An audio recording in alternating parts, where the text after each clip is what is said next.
the Big Pond 300, the 7th round of the V8 Supercar Championship. And welcome to a weekend of punch and counter-punch from our top contenders here. Mark Skaife has come here to the very backyard of his arch-rival Marcus Ambrose with a fistful of fast times throughout the practice and qualifying sessions. The question is, does this man have the knockout blow? Will it be Skaife? Will it be Ambrose? Will it be somebody else who has the edge?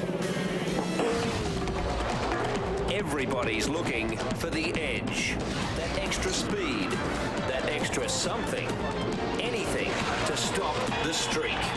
Marcus Ambrose is on target for 5 straight wins, and this is his home track. Maybe that's the edge Ford needs to keep the streak alive. There's so much on the line. It's no wonder everybody's on edge. Round 7 of the V8 Supercar Championship on your home of motorsport, Network 10. Queensland Raceway is 55 kilometres southwest of Brisbane. This is the 7th time the V8 Supercars will have raced here, mostly over a double driver 500 kilometre format. Today, back to single pilot, 300 kilometres.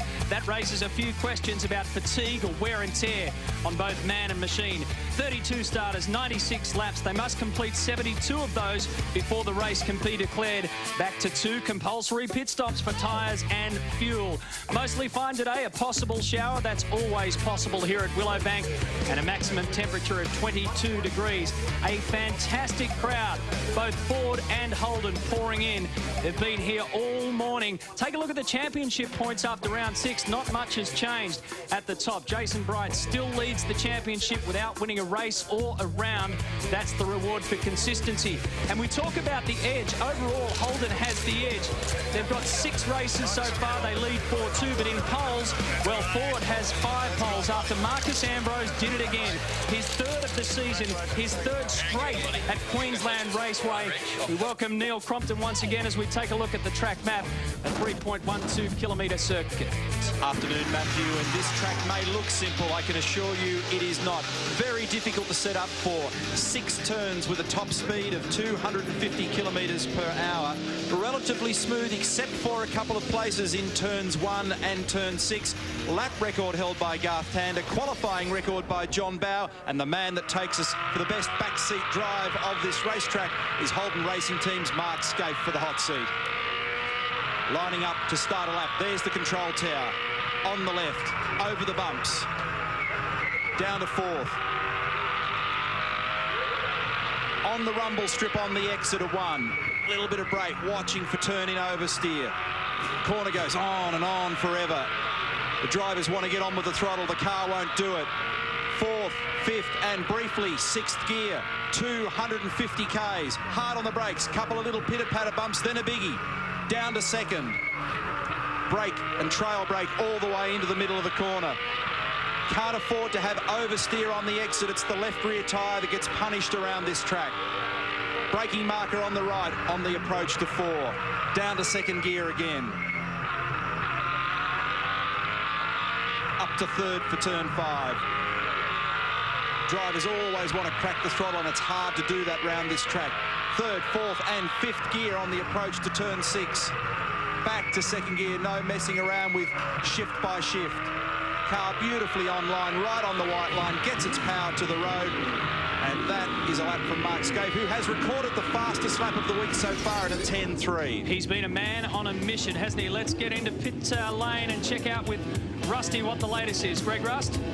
Well, I can tell you, Matty, there's a lot of stuff happening down here in pit lane at the moment. Simon Wills, he won here in the 500 last year. He knows what it takes to do it, and this morning came off his 3rd shootout of the season. Paul Radicic has passed arguably more drivers than any other in 2003, and this morning he too contested his 2nd shootout in as many rounds. Incidentally, his teammate Dean Canto responded to the pressure of potentially losing his job 2 rounds ago to score his best qualifier of the year right here. And finally, Paul Morris. Boy, oh boy, they wheeled that brand new car out of the transporter this week, and what a jet it's been in the top 10 in every session, but they have had some dramas with it. They've had to replace the clutch before the action got underway today. Darryl?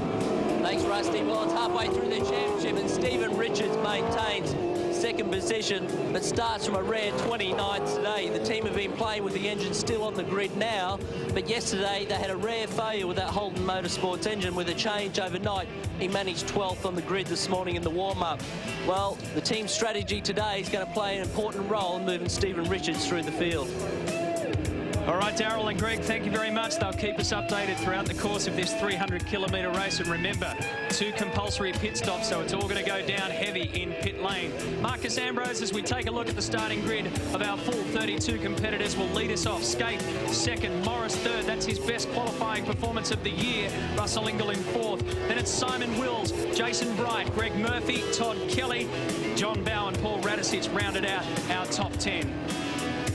And good to see David Bernard finally with a BA Falcon completing a set of 3 for Ford Performance Racing. He's looking forward to performing well in this new car.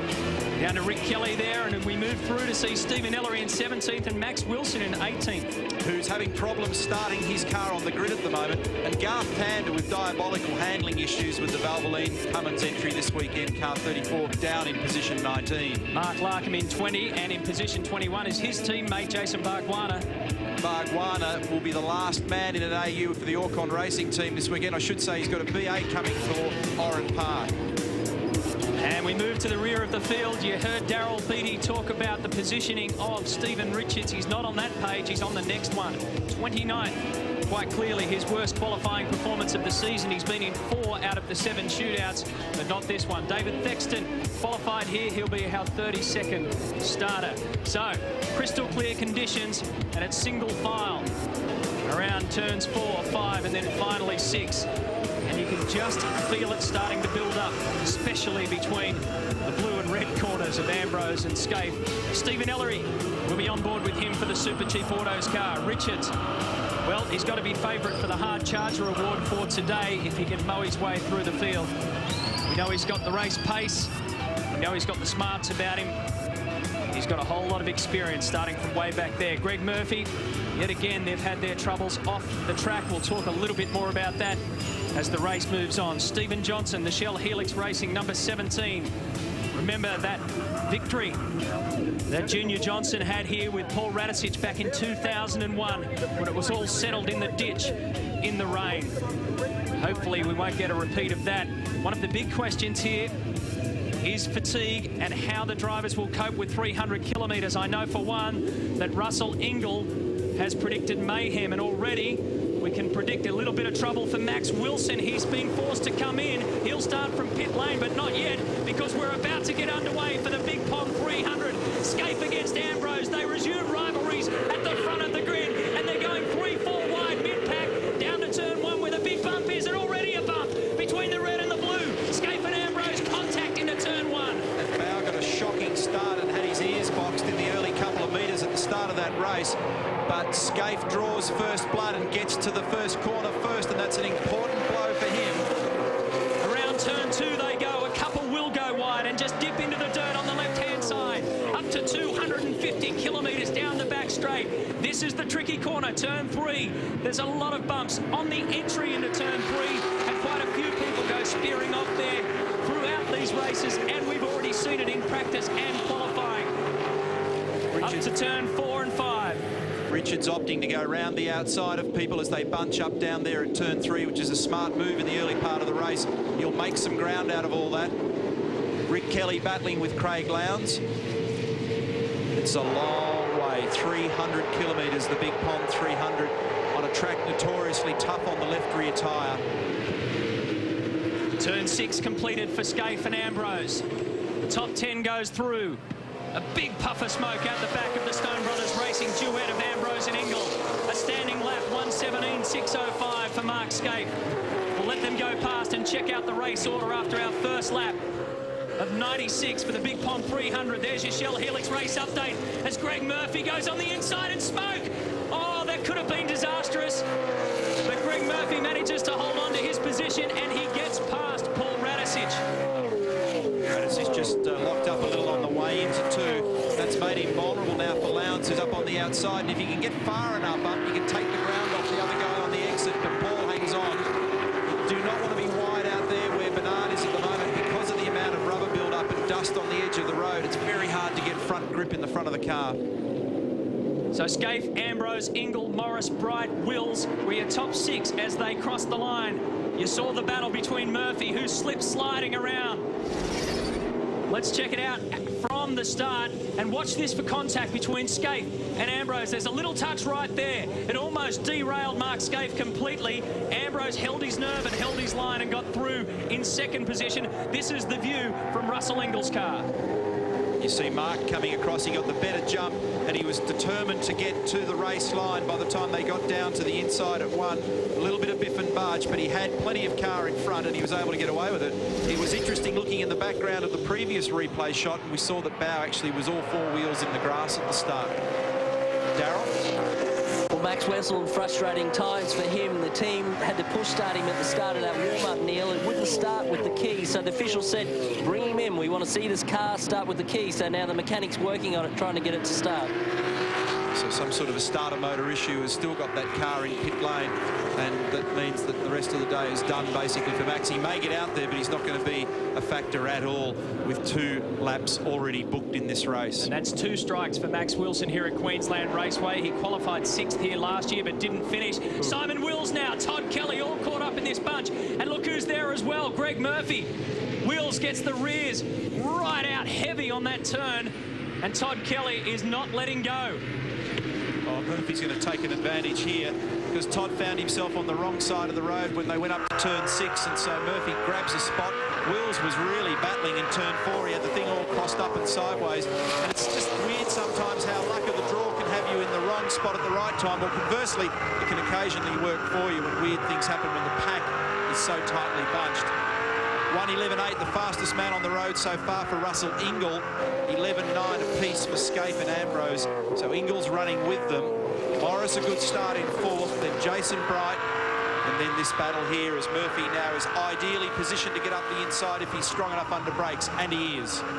And that'll take Greg Murphy up to 6th position. Oh. Contact between Murphy and Team Dynamic. Wills goes off. David Bernard almost follows him deep, heavy into brakes at turn 3. Hard to work out what exactly occurred then between Wills and Murphy. It looked like a clean pass, but maybe Murphy understeered wide under brakes at the end of that stop. Now we'll get another view of it. Here it is, Strathfield replay. So what happens here? Greg gets crossed up. He locked the rear brakes, and as he applied the opposite lock to the steering, it carted him into the path of Wills, who then got dragged out into the dirty part of the track and then went further wide off onto the grass.